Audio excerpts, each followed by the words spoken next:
안녕하세요.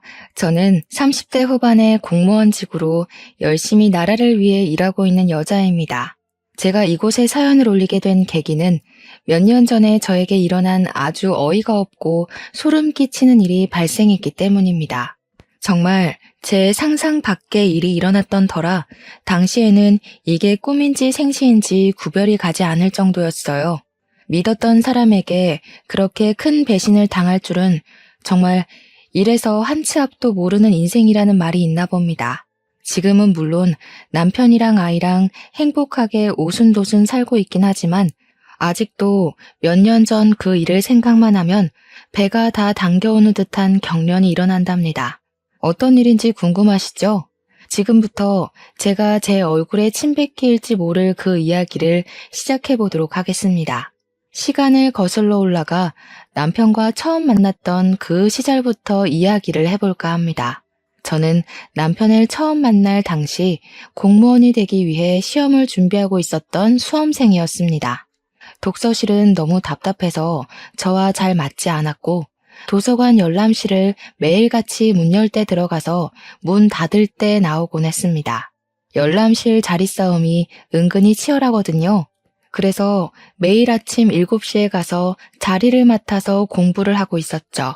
제 자리가 볕이 은근히 비치는 자리라서 등도 따숩고 밝아서 그 주변이 인기가 많았어요. 남편은 제 옆옆 자리에 앉아서 항상 공부를 하고 있었습니다. 원래 공부하는 애들의 규칙 같은 게 있거든요. 자기가 앉던 자리에 앉아서 공부를 해야지만 집중도 잘 되고 문제도 술술 잘 풀리는 그런 하찮은 징크스요. 그날 원하는 자리에 앉지 못하면 은근히 공부가 안 되고 신경 쓰이고 해서 하루를 망치곤 하거든요. 매일 아침 7시에 가서 문 열자마자 그 자리를 차지하고 공부를 하는 자리에 집착적인 사람은 물론 저와 남편밖에 없긴 했습니다. 그러다 보니까 서로에게 조금 안면이 있고 눈길이 가게 되었달까요? 관심이 생겼다는 건 아니고 그런 거 있잖아요. 자연스럽게 오늘도 왔네, 내일도 오려나 하는 그런 정도요. 그때는 둘 다 미친 듯이 공부를 할 때라 서로에게 말을 걸거나 궁금할 것도 없긴 했어요. 당장의 합격이 가장 중요한 일이었으니까요. 가끔 화장실에 갈 때나 음료를 뽑아 먹으러 움직일 때마다 남편의 자리를 힐끗 보면 공부 중인 책들이 질비해 있었는데요. 자연스럽게 남편이 변리사 시험을 준비하고 있다는 사실을 알게 되었어요. 변리사 시험은 웬만한 머리로 합격하기 힘들다는 이야기를 익히 들어 알고 있었기에 참 똑똑한 사람인가 보다 하고 말았죠.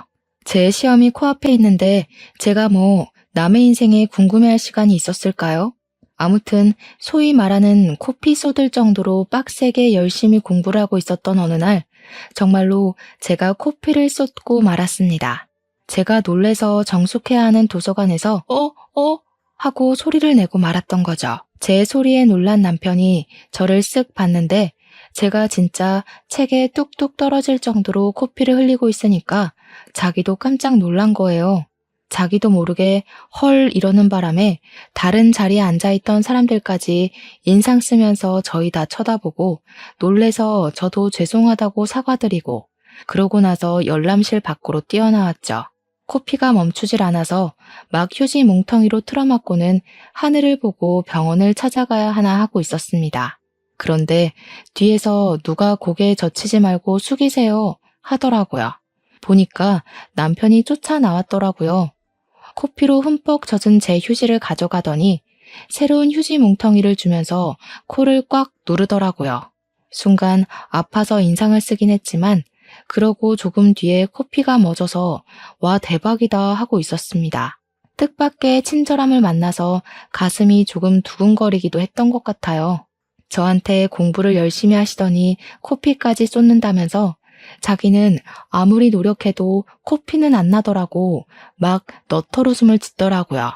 순간 주변 공기까지 얼어붙는 듯한 어색함이 흘렀지만 제 코피를 닦아준 게 너무 고마워서 감사합니다 하고 인사를 했죠. 근데 제 코피를 닦다가 묻은 건지 뭔지 옷소매에 코피가 묻었더라고요. 피라서 잘 지워지지도 않을 텐데 너무 미안했죠. 제가 되게 조심스럽게 소매에 제 코피가 묻은 것 같다고 이야기를 하니까 아, 이거 아끼는 옷인데 하면서 옷을 살펴보더라고요. 아끼는 옷 같아 보이긴 했어요. 어쩐지 매일같이 그 옷만 입고 오더라니까요. 제가 멀뚱히 있을 수는 없어서 세탁비를 드리겠다고 말을 걸었더니 곰곰이 생각을 해보더니 그러지 말고 밥이나 한 끼 사달라고 하더라고요. 가난한 변리사 수험생이라면서 저한테 공무원 시험 준비하시나 봐요? 얼마 안 남았죠? 하면서 넉살 좋게 굴었어요. 저는 속으로 솔직히 세탁비 얼마나 한다고 밥을 사라는 건지 좀 구시렁거리고 있었거든요. 그래도 저한테 고마운 사람이니까 한 끼 사겠다고 했더니 예상 밖으로 도서관에 있는 매점에 가서 우동을 시키더라고요. 여기 우동 국물이 진짜 끝내준다고 아무래도 대기업 우동 국물 받아다 쓰는 것 같다고 하더라고요. 은근히 웃긴 모습도 있고 사람이 수더분하기도 하고 밥 먹는 내내 어색할 것 같았는데 의외로 재밌고 어색하지도 않았습니다. 그렇게 3개월 정도를 더 도서관에서 매일 보면서 눈인사도 하고 가끔 같이 밥도 먹고요.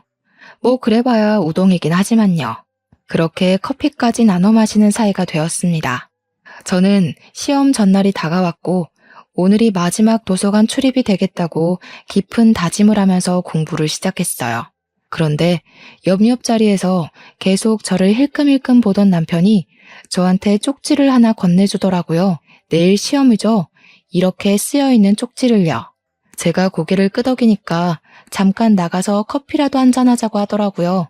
남편을 뒤따라서 나가니까 저한테 초콜릿 상자 하나를 내미는 게 아니겠어요?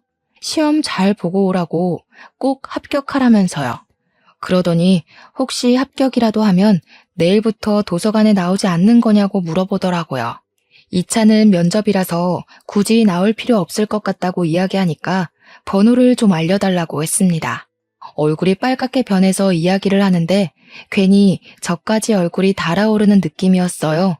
못 알려줄 것도 없다 생각해서 번호를 교환하고 저는 다음날 공무원 시험을 봤고요. 가채점 결과 무난하게 합격할 수 있을 것 같았습니다. 공무원 시험을 준비한 지 1년 만에 저는 최종 합격을 했고 공무원이 되었습니다. 가족들은 당연히 난리가 났죠. 노후가 제대로 보장이 된 공무원이 되었으니 이제 시집만 잘 가면 된다고요. 저도 무척이나 기뻤지만 그 기쁨 가운데 속 어딘가에 남편의 시험이 궁금하고 생각이 났어요. 제가 시보 생활을 끝마친 뒤 주민센터에 발령이 나서 일을 하는 동안에도 남편은 열심히 공부를 하고 있었습니다. 공무원이라는 게 민원만 잘 해결해서 끝이 나는 게 아니더라고요. 정말 일이 너무 나빠서 정신이 없을 정도였습니다. 이 일을 어떻게 한 사람이 다 했을까 싶기도 했고요. 인원이 하루빨리 충원되기만을 기다렸죠. 그렇게 바쁜 와중에도 사람들은 죄다 연애도 하고 취미생활도 즐긴다고 하잖아요. 저도 뭐 별반 다를 거 없는 인간이더라고요. 하루가 어떻게 흘러가는지 모를 정도로 일이 바쁜 와중에도 틈틈이 남편과 연락은 이어나갔습니다. 저한테 오늘 하루는 어땠냐? 자기는 날 공부하느라 정신이 없다. 이런 식으로 연락이 오면 저는 실무를 맡게 되니까 너무 어렵다. 공무원 시험에 나오는 문제들이랑 실무는 너무 다르다 하면서 일상 대화를 이어나갔죠. 남편은 주말에도 공부를 해야 하니까 사실 만나서 밖에서 뭐 데이트를 한다거나 하는 일은 없었지만 도서관에는 휴관일이라는 게 존재한답니다. 나라에서 운영하는 공간이다 보니 주에 한 번 휴관일이 꼭 있거든요. 그때나 잠깐 만나서 못다한 이야기를 꼭 피웠죠. 제가 일하는 주민센터가 도서관이랑 멀지 않은 곳이라는 것도 큰 장점 중에 하나였어요. 점심시간에 실무관들이랑 같이 밥을 먹지 않아도 되는 날에는 도서관에 가서 남편이랑 같이 우동을 먹었거든요. 그렇게 시간을 보내다 보니까 어느 날 문득 우리가 데이트를 하고 있는 게 아닌가 하는 생각이 불쑥 들더라고요. 저는 항상 명확한 걸 좋아하는 성격이었기에 그냥 남편에게 대놓고 물어보았습니다. 혹시 우리 무슨 사이인지 알아요? 하고요. 한참 말이 없던 남편이 저한테 쑥스러워하면서 말을 하더라고요. 사실은 어떻게 말을 해야 하나 고민을 하긴 했었다면서 우리 사귈래요? 하고요. 저도 뭐 남편한테 스며들고 있었던 터라 고개를 끄덕이며 긍정의 표시를 보냈고 우리 둘은 그날부터 연인 사이로 발전하게 되었습니다. 남편은 저와 연애를 시작한 지 얼마 되지 않아 변리사 시험을 보았고요. 아쉽고 슬프게도 1차에서 낙방을 하고 말았습니다. 변리사 자격증을 따는 게 정말 쉬운 일이 아니더라고요. 물론 공무원 시험도 쉬운 건 아니었지만 조금 차원이 다르다고나 할까요? 진짜 쟁쟁한 똑똑이들 사이에서 치열하게 경쟁을 해내고 쟁취를 해야 했어요. 저라고 쉽게 공무원이 된 건 아니지만 변리사 시험은 아예 1년을 통으로 써가면서 시험을 봐야 하니까 힘들긴 하겠더라고요. 남편은 다음 시험을 준비하기 위해 공부에 다시 돌입을 하게 됐고요. 저는 제 월급을 털어가면서 남편의 뒷바라지를 시작했습니다. 도시락을 싸들고 찾아가서 배를 채워주기도 했고 쉬는 날 남편이 도서관에서 공부를 하니까 저는 그 옆에 앉아서 책을 보기도 했고요. 그냥 같은 공간에 있는 것만으로도 행복하고 안정감이 느껴지더라고요.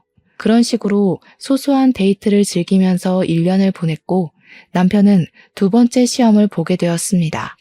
이번에는 1차를 합격했기 때문에 더 집중해서 2차 시험을 준비하고 있었어요.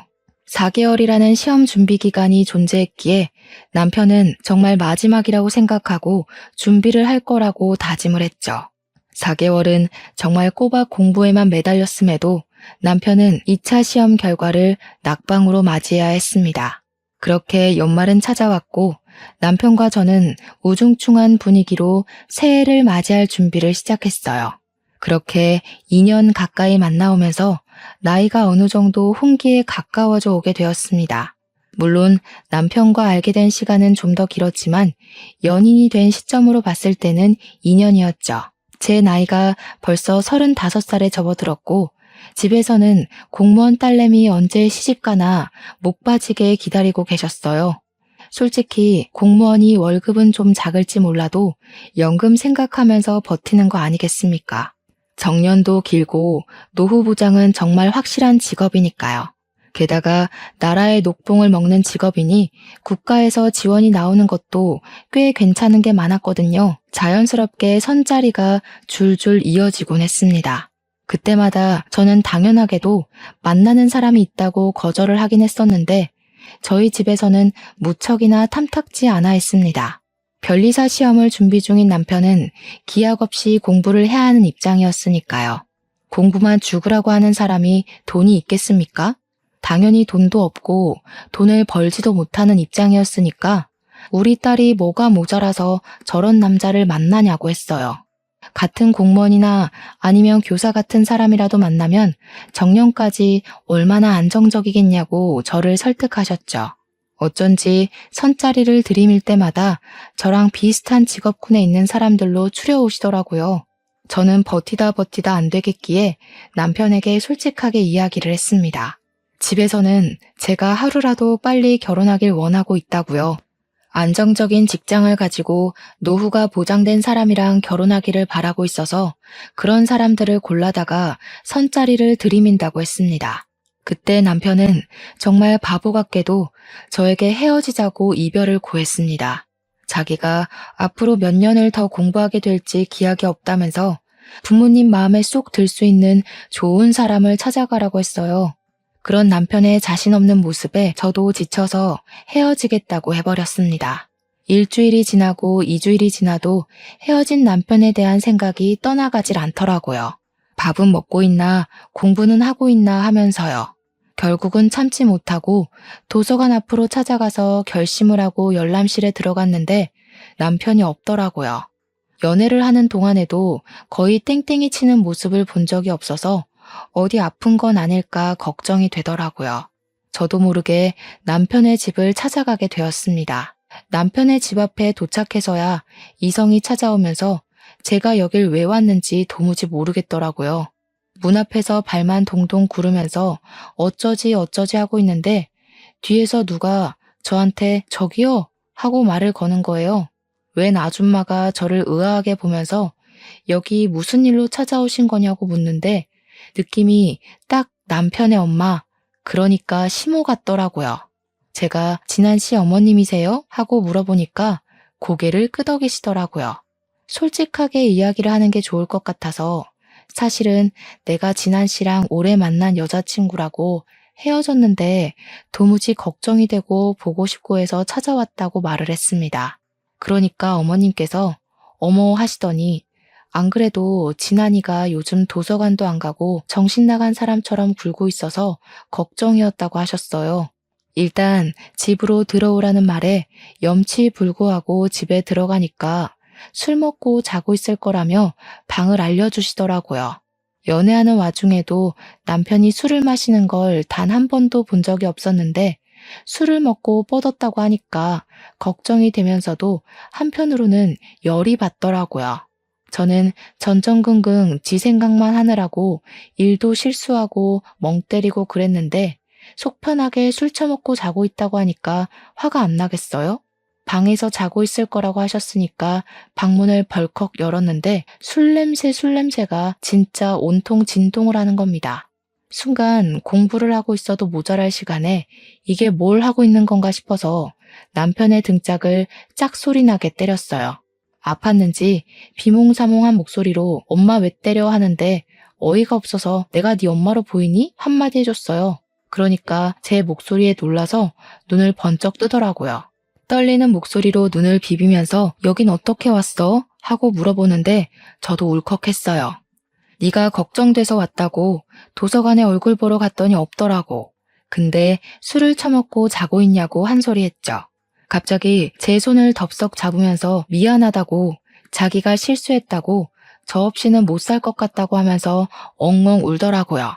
뒤에서 조용히 지켜보시던 어머님께서 쟤는 왜 저래 하는 눈빛으로 남편을 바라보고 계셨습니다.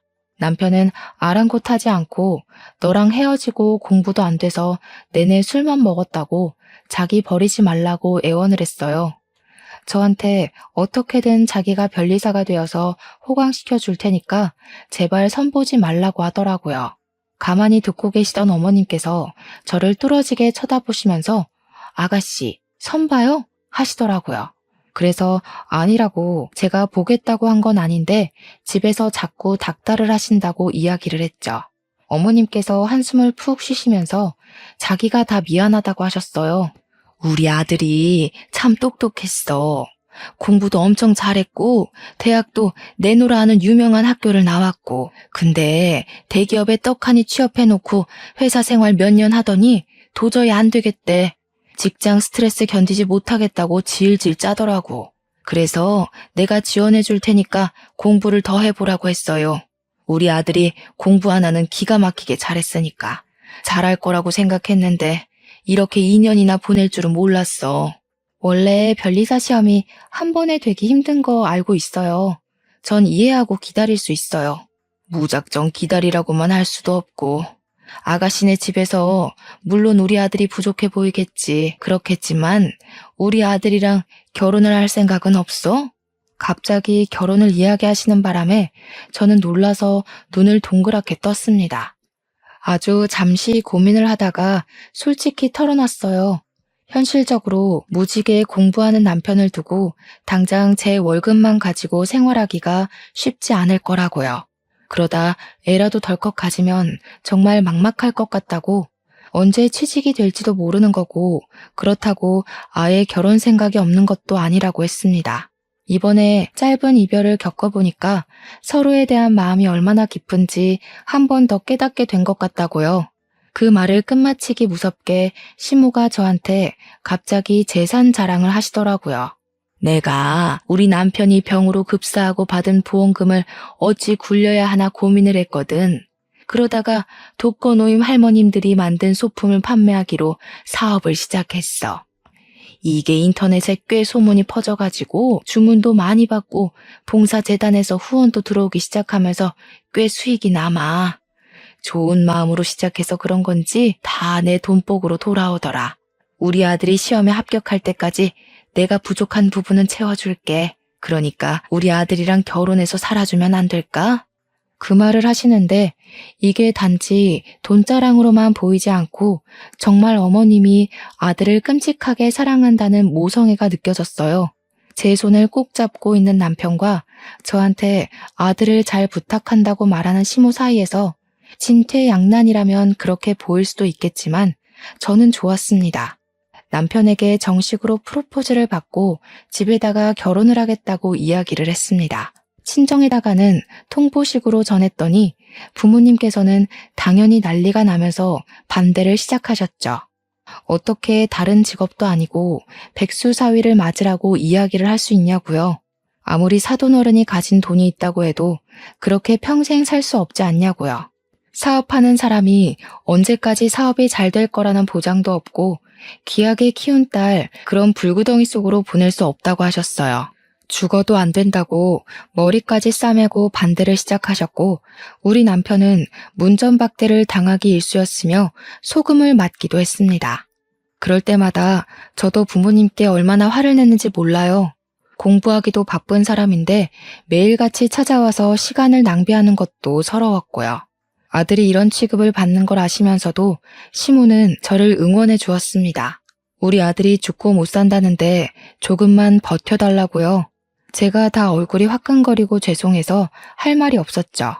그렇게 한 달을 꼬박 매일같이 찾아와서 갖은 모욕을 당하면서도 제가 없으면 죽어도 안 된다는 남편에게 우리 엄마가 먼저 함락당하셨습니다. 우리 남편이 참 성품도 바르고 또 시모가 독거노인을 위한 사업을 하고 있다는 걸 알게 되면서 인성은 훈훈한 집안이라고 느끼신 거죠. 엄마가 마음의 문을 열고 집에 발은 들이게 해주자 집안 분위기가 점점 우호적으로 바뀌게 되었습니다. 철옹성 같은 우리 아빠는 끝까지 반대 의견을 굽히지 않았으나 결국 상견례 자리를 가지게 되었습니다. 물론 상견례 자리까지 오기에는 저의 단식 투쟁이 좀 큰일을 하긴 했죠. 결혼 허락을 해주지 않으면 집에 발도 들이밀지 않겠다. 내가 손주를 두루두루 낳고 살 때 아빠는 외롭게 살아갈 거라고 항쟁한 결과였습니다. 상견례 자리에서 시모는 고개를 연신 숙여가며 모자란 아들을 받아주셔서 정말 감사드린다고 인사를 하셨어요. 귀한 딸을 며느리로 맞이할 수 있게 허락을 해주셔서 감사하다고요. 시모가 저 자세로 나오면서 저를 아낌없이 사랑해주겠다고 말을 하자 우리 엄마도 몸둘 바를 몰라 하셨습니다. 아빠는 여전히 노기가 가라앉지 않아 심기 불편해 하셨지만요. 그래도 시모가 시집살이 같은 거 절대 시키지 않을 거라고 애들 살림에 관심 갖지 않을 거고 매달 일정 금액도 지원해 주겠다고 하셨어요. 집도 원한다면 본인 이름으로 대출을 받아서 해줄 거라고 하니 그제야 아빠의 화가 점점 가라앉았죠. 세상에 어느 부모가 자기 딸을 귀하게 대접해주겠다고 연신 굽신거리는데 싫은 사람이 어디 있겠습니까? 결국엔 다들 웃는 얼굴로 상견례 자리를 마치게 되었고 자연스럽게 결혼식 날을 잡게 되었습니다. 제 친구들이며 공무원 동료들은 백수랑 결혼한다는 사실에 무척이나 놀라워했습니다. 누구보다 안정적인 노후를 위해 달려온 저의 파격적인 행보에 얼마나 사랑하면 저럴 수 있을까 싶었던 거였겠죠. 사랑으로 감싸 안을 수 있다는 사실은 정말 변하지 않았습니다. 저는 남편과 결혼을 했고 신혼여행은 나중에 남편이 변리사 시험에 합격하고 나면 가자고 약속을 걸었습니다. 지금은 무엇보다 합격이 제일 중요했고 공부를 해야 할 시기였으니까요. 변리사 1차 원서 접수가 시작이 되었고 남편은 매일 밤 10시까지 도서관에서 공부를 하고 집으로 돌아와 또 공부를 했습니다. 저는 출근을 해야 했기에 패턴이 남편과 맞지 않았고 혼자 자야 하는 날이 늘어났지만 그래도 좋았습니다. 남편이랑 한 공간에 있다는 사실 자체가 안정이 되는 일이더라고요. 주말에 가끔 외출도 하고 맛있는 것도 사 먹으면서 소소한 데이트를 즐기며 살았는데 아무리 그래도 수험생이니까 매번 나가놀 수는 없지 않겠습니까? 가고 싶은 맛집이나 예쁜 카페들도 리스트만 쭉 세워놓고 남편에게 가자는 말은 못하고 고민만 하고 있었죠. 우리 부모님한테 가자고 이야기를 하면 아빠가 뻔히 그런 남편 만나니까 데이트도 못하고 고생하는 거 아냐? 라고 할 게 뻔했거든요. 어쩔 수 없이 시모한테 혹시 어머님 저랑 데이트나 한번 하실래요? 하고 연락을 드렸죠. 그랬더니 시모가 처음에는 뭘 그런 아기자기한 곳을 자기랑 가냐며 피하시다가 남편이 공부 중이기도 하고 제가 다른 남자랑 갈 수는 없잖아요 하니까 가자고 하시더라고요. 한 번, 두 번 그렇게 저랑 맛집에 줄을 서서 밥을 먹기도 하고 예쁜 카페에 가서 서로 사진도 찍고 하면서 시간을 보내니 즐거우셨나 봐요. 맨날 집에서 일만 하시다가 젊은이들 가는 공간에 같이 가서 바람 쐬고 하니까 좋으신 거죠. 어느 날부터는 먼저 연락이 와서 파주에 엄청 맛있는 유부 우동집이 있다던데 한번 가보자 하면서 저를 끌고 다니셨어요. 그래서 남편보다 시모랑 훨씬 더 즐거운 추억을 만들게 되었죠. 항상 시모는 저에게 네가 우리 집안의 복덩어리다. 내가 우리 며느리 덕에 노후가 행복하다 하시면서 저를 축혀 세워주셨습니다. 다 늙어서 이렇게 맛집이라는 곳에 가서 줄 서서 밥도 먹어보고 젊은 애들이 가는 아기자기한 카페에 와서 수다를 떨고 여유를 즐기게 될 줄 몰랐다고 하시더라고요. 어머님이 자기 젊었을 때 이런 곳이 없었던 것도 있지만 시부가 이런 데에 데리고 올 생각도 안 했다고 하셨어요. 결혼 생활 내내 집에서 살림하고 밥 차리고 한 기억밖에 없다면서 즐거운 추억이 없었다고 하시더라고요. 건설업에 종사하셨던 시부는 맨날 영업을 뛰러 다녔기에 허구한 날 술만 먹고 들어오셨대요. 술이 해독이 되기도 전에 또 마시고를 반복하다가 결국에는 간이 급격하게 나빠지면서 급사를 하게 되었다고 하더라고요. 아이를 하나 가지게 된 것도 정말 우연치 않게 생긴 거라고 하시면서 같이 잠자리를 드는 날이 거의 없었다고 하셨습니다. 그러면서 제 손을 잡고 공부하는 남편 힘들지 않냐고 잘 버텨내고 이겨내줘서 고맙다고 하시는데 눈물을 뚝뚝 흘리시더라고요. 어디서 이런 똑부러진 아이를 며느리로 맞이할 수 있겠냐면서 복덩이다 우리 복덩이 하셨습니다. 저는 어머님이 잘 봐주신 덕이라고 앞으로 효도할 수 있게 노력할 거라고 남편도 시험에 꼭 붙을 거라고 했습니다. 이번 시험에도 남편은 1차 시험에 당당하게 합격을 했고 2차 시험을 준비하느라 정신없었죠.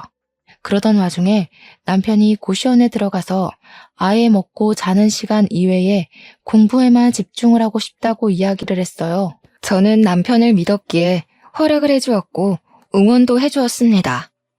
주민센터에 일이 익숙해진 저는 삶의 여유를 더 만끽할 수 있게 되었고요. 주말에는 시모랑 데이트를 하고 가끔은 친정에 놀러가서 즐거운 신혼생활 이야기도 털어놓고요. 남편은 고시원 생활을 하는 와중에도 틈틈이 공부 중인 사진도 찍어서 보내주기도 했고 밥 먹는 사진을 올려주기도 했습니다. 떨어져서 지내야 하니 서운한 마음도 들긴 했지만 저는 남편의 공부를 열심히 응원했습니다. 그러던 어느 날 TV 프로그램에서 어머님의 사업을 취재하러 나온 거예요.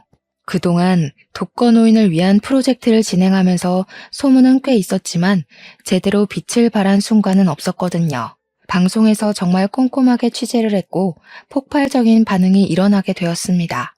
저렇게 대단한 일을 하는 업체도 있구나 하면서 사람들이 관심도 가져주고 기사도 많이 쏟아지고 각종 매체에서 어머님의 인터뷰를 따내려고 노력했죠.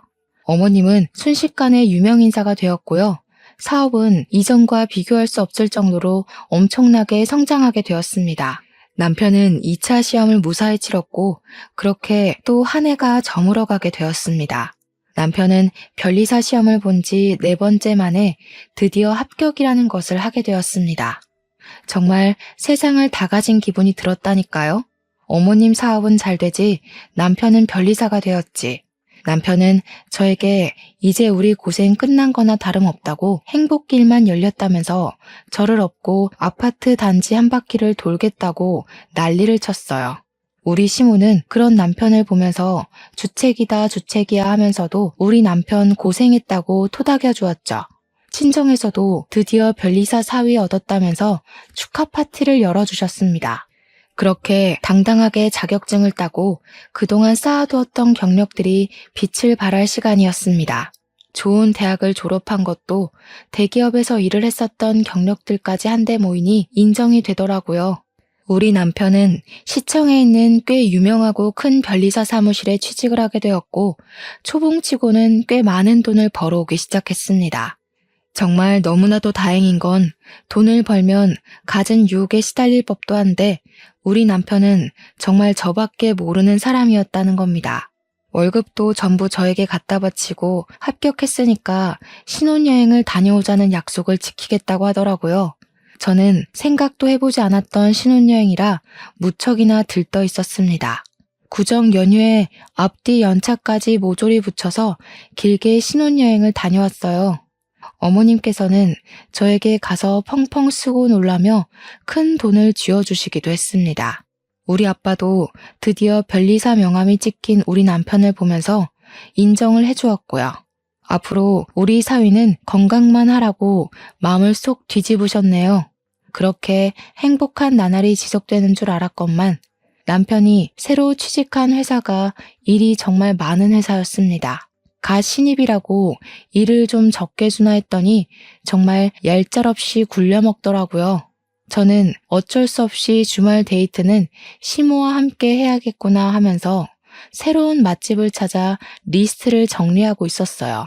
그런데 우리 시모도 사업이 갑자기 번창하게 되었다고 했잖아요. 그러다 보니까 인터뷰며 다른 기업이랑 협업이며 엄청 바빠지게 된 것이었죠. 공무원 생활도 바쁘다고 다들 입 아프게 이야기를 하는데 시모와 남편에 비하면 저는 정말 새 발의 피였습니다. 시모를 만나는 횟수가 점점 줄어들게 된 건 어쩔 수 없는 일이었어요. 일이 많이 바쁘시니까 지방 출장까지 가니까 내가 이해해야지 했죠. 그런데 어느 날부턴가 제가 전화를 하고 문자를 해도 시큰둥한 반응을 보이시는 게 아니겠어요?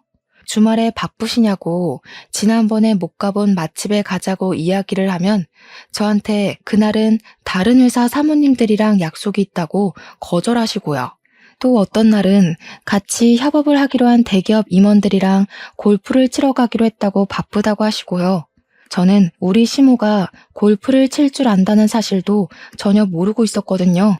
오죽하면 저한테 화나신 게 있는 건가 싶을 정도였어요. 저한테 예전처럼 다정하지 않고 쌀쌀맞게 이야기를 하셨거든요. 하루는 남편이랑 같이 시댁에 갔는데 시모가 남편을 보면서 활짝 웃으시고는 우리 귀한 아들 어서와 하시더니 저를 보고는 왔니? 한마디 하시는 거예요. 제가 하도 이상해서 어머님 저한테 서운한 거 있으세요? 하니까 내가 너한테 뭐가 서운하겠니? 그냥 속이 터지는 거지 하더라고요. 제가 무슨 일이냐고 묻자 손을 휘휘 저으면서 아무것도 아니라고 자기 속이 시끄러운 거니까 내버려 둬라 하시대요. 같이 밥 먹는 내내 저를 한 번 보고 한숨, 남편 한 번 보고 한숨 하시더니 너네 아이는 언제 가질 거니? 하고 물으셨어요. 남편이 이제 슬슬 준비해 보려고 한다고 대답하자 어머님께서 굳이 애를 꼭 낳아야겠니? 하시더라고요. 제가 아무 소리 안 하고 있다가 어머님 손주 보고 싶다고 하셨잖아요. 하니까 저를 쓱 보시더라고요. 아니 너네가 언제까지 같이 살지도 모르는 거고. 순간 제가 이게 무슨 소리인가 싶어서 아무 말도 못하고 있는데 남편이 엄마 그게 무슨 소리야? 하면서 짜증을 확 냈어요. 그러니까 시모가 움찔하면서 아니 사람 이름 모르는 거 아니냐고 말이 그렇다는 거지 하시대요. 저는 너무 충격이었죠. 갑자기 어머님이 저한테 왜 저러나 싶고요. 그렇게 2달이라는 시간이 흐르는 동안 어머님은 대놓고 제 연락을 피하기 시작하셨어요. 가끔 연락이 닿거나 어머님께서 전할 말이 있어 전화를 하실 때도 꼭 끝에는 아이를 갖지 말라고 몇 번이나 말을 하셨죠. 저도 슬슬 기분이 나빠지더라고요. 언제는 간이고 쓸개고 다 빼줄 것처럼 하더니 애도 싫다 저도 싫다 하시니까요. 저는 딱히 잘못한 것도 없는데 갑자기 내쳐지는 기분이 들어서 빈정상했죠. 그러던 어느 날 어머님께서 갑자기 저한테 만나자고 하시더라고요. 알겠다고 언제가 좋겠냐고 물어보면서 말을 했죠. 어머님, 지난번에 가려고 했다가 못 갔던 시장에 있는 맛집 가실래요? 하니까 저한테 무슨 시장에서 보자고 하냐며 넌더리를 치시는 거예요. 어머님 시장 구경하시는 거 좋아하셨잖아요 하니까 그것도 다 옛날 아니냐고 이제는 급이 다르대요. 잘 나가는 사업가에 변리사 아들까지 뒀는데 내가 시장 통해서 밥을 먹는 게 말이 돼? 언제는 1,000원짜리 핫바도 맛있게 나눠 먹었는데 저러니까 진짜 이상하더라고요. 방송을 탄 이후에 몇 개월을 회장 사모며 무슨 기업 임원들이며 하는 사람들이랑 어울리고 다니시더니 아무래도 그쪽에 물이 든 것 같았습니다. 저한테 주소를 보내주시면서 무슨 명품 매장 안에 있는 카페로 오라고 하시더라고요. 저는 명품 가방 파는 매장에서 카페까지 운영을 하는지 처음 알았습니다. 무려 집에서 40분이나 떨어져 있는 압구정동까지 오라고 하길래 멀리 떨어진 곳으로 부르는 시모가 영 이해가 안 됐습니다. 그래도 그쪽으로 나오라고 통보를 하셨으니까 어쩔 수 없이 갔죠. 장소에 도착을 하고 나니까 시모가 이미 이전에 약속이 있으셨나 보더라고요. 진주 목걸이를 치렁치렁하게 늘어뜨린 사모님처럼 보이는 여자랑 커피를 마시고 계셨습니다. 제가 어머님 하고 부르니까 휙 돌아보면서 왔니? 한마디 하셨어요. 이 자리에 앉아도 되나 고민하고 있는데 그 사모님처럼 보이시는 분이 저를 보고 이분이 며느님? 하시더라고요. 근데 어머님이 맞아요 하는데 그 표정이 뭔가 상당히 이질적으로 느껴졌어요. 저를 위아래로 쭉 길게 훑어보는데 동물원 원숭이라도 된 기분이 들어서 별로더라고요. 시모가 저한테 갑자기 시비를 걸더라고요. 예, 너는 내가 여기까지 불렀으면 옷 좀 차려입고 오지. 이게 뭐니? 촌스럽게. 평소에 입고 다니는 그대로 입었는데 무슨 문제라도 있나요? 네가 들고 다니는 가방도 엘사 짝퉁이잖아. 내가 정말 부끄러워서 원. 어머님, 그럼 여기 명품 매장이던데 저 가방 하나 사주세요. 어머 얘가? 공무원 월급 쥐꼬리만큼 버는 주제에 명품 가방이 가당키나 하니? 남들은 지 시모한테 턱턱 사다 바친다던데 네 월급 3달 모아봐라. 여기 가방 하나 살 수 있나? 순간 제가 너무 부끄러운 거예요. 진주 목걸이를 한 사모가 그 사이에 일어나서는 먼저 가본다고 인사를 하는데 우리 시모가 벌떡 일어나서 고개를 숙이더라고요. 사모님, 다음에 뵙고 다시 이야기 나누자고 굽신거리면서 제가 잘 타이를게요 하는데 이게 뭐지 싶었어요. 그 사모님이 가시고 나서야 여기까지 무슨 일로 부르신 거냐고 물어보니까 시모가 저를 빤히 보더니 충격적인 이야기를 하시더라고요. 예, 내가 너 미워서 하는 소리 아니다. 우리 아들이 변리사가 되고 곧 억대 연봉을 받을 예정인데 한 달에 겨우 200만 원 버는 너랑은 급이 안 맞지 않겠니? 나도 사업이 잘 풀리고 나니까 내놓으라 하는 기업들 사모님한테서 이런저런 이야기를 듣게 되더라. 방금 나가신 사모님이 A기업 사모님인데 그 딸이 이혼해서 혼자라고 하더라고. 저는 시모가 무슨 이야기를 하는지 전혀 감이 오지 않아서 그냥 듣고 있었어요. 우리 아들이 변리사라고 하니까 마음에 든다고 하시면서 결혼했냐고 묻대. 하긴 했다고. 근데 언제 헤어질지는 모른다고 했지. 어머님, 그게 지금 무슨 소리세요? 자기 딸도 돌싱이라면서 애만 없으면 이혼시키고 재혼시키는 게 어떻겠냐고 하시더라. 집안도 빵빵하고 딸이 음악을 했는데 음대에서 교수하고 있대. 너랑은 완전히 급이 다르지 않니? 그래서 지금 저보고 이혼이라도 하라는 말씀이세요? 공무원 시험 한 번에 합격했다더니 말귀를 잘 알아듣는 건 아주 좋아. 우리 아들 좀 놔주라. 우리 아들 재혼하면 더 잘 나갈 수 있는데 내가 마음이 급해서 너무 섣부르게 결혼을 시켰어. 제가 진짜 어이가 없어가지고 믿었던 시모에게 발등 제대로 찍힌 거죠.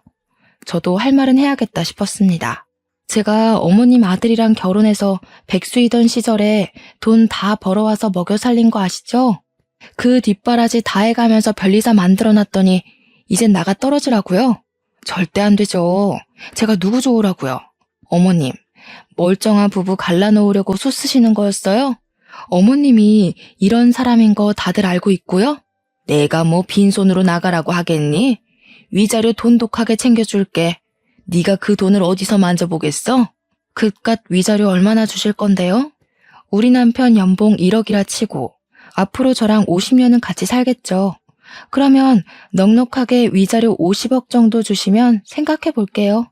얘가 정신 나간 거야? 50억이 네 집 개 이름이니? 어머님이 지금 저한테 하시는 말이 개소리인 건 알겠네요. 그리고 벌떡 일어났습니다.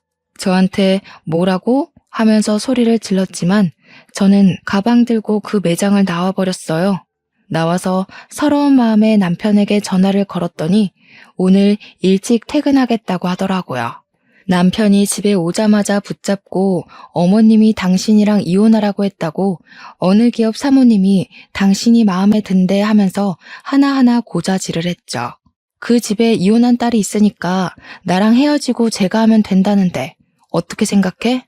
그 말이 끝나기 무섭게 남편 얼굴이 창백해지더라고요.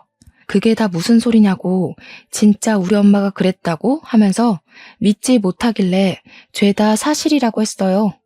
내가 지금 이런 소리를 들으면서 살아야겠냐고 하니까 남편이 바로 시모한테 전화를 걸더라고요. 엄마 노망났어? 정신 나간 거야? 어떻게 우리 와이프한테 그런 소리를 할 수가 있어?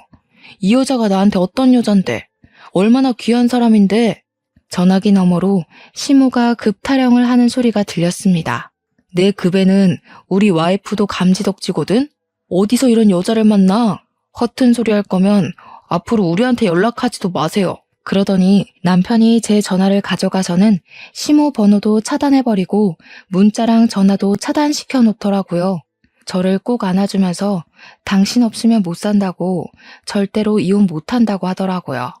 오히려 남편이 강하게 나오니까 제가 더 고맙지 뭐예요. 그 이후로 어떻게 됐냐고요? 당연히 시모는 우리 집에 발도 못 붙이게 되었죠. 남편에게 연락해도 받지 않았고 제 연락처에는 죄다 차단이 되어 있었으니까요. 그 난리가 난 날 저희에게는 새 생명이 찾아와서 저는 10달을 꼬박 품고 포동포동 귀여운 아들을 출산했습니다. 제가 임신한 걸 어떻게 알았는지 시모가 열받아서 남편 회사에 찾아가서 이혼하라니까 무슨 애를 낳고 있냐고 난리를 쳤대요. 당연히 그 난리친 이후로 우리 아이 한 번도 못 보고 지금까지 사는 중이랍니다. 우리 시모 사업은 방송 탄 이후로 아주 잠깐 반짝했다가 지금은 다시 시들시들해져서 이전으로 돌아갔어요. 회장 사모님들이며 임원들이며 단물 다 빠진 시모한테 골프는커녕 전화도 안 하는 것 같더라고요. 이게 다 인과응보 아니겠어요? 그렇게 급타령하면서 잘난 척하더니 지금은 외롭게 손주 얼굴도 모른 채 살아가고 있으니까요. 남편은 견고하게 저를 지켜주고 있어요. 저도 여전히 공무원으로서 열심히 하루하루를 잘 살아가고 있답니다. 이래서 마음을 곱게 쓰고 살아야 하나 봐요. 여러분들도 인과응보를 꼭 마음에 새기면서 사시길 바랍니다. 길었던 제 사연 들어주셔서 정말로 감사합니다.